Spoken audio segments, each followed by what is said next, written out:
السلام عليكم ورحمة الله وبركاته.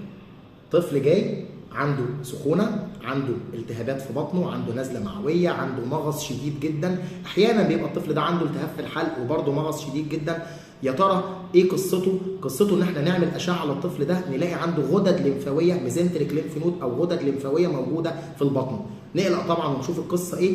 يا ترى إيه مشكلة الغدد دي يا جماعة؟ مشكلة الغدد دي من أول التهابات في الزور ومسقطة في البطن عاملة بقية التهابات في البطن، فدي الغدد الليمفاويه نتيجه الالتهاب بتكبر شويه او بتلتهب شويه لحد ان ممكن الطفل ده يبقى عنده مشاكل زي مشكله زايده ومحتاجه عمليه لا قدر الله.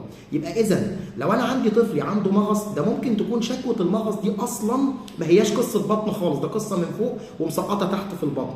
او ممكن يكون الطفل عنده مشكله في البطن فعلا، او مشكله نزله معويه، او مشكله التهابات في الامعاء، مشاكل كتير جدا. مين اللي يستبعدها يا جماعه؟ الطبيب. طبعا الفحص بتاع الدكتور مهم جدا عشان نتاكد من القصه دي سببها ايه ونعالجها صح.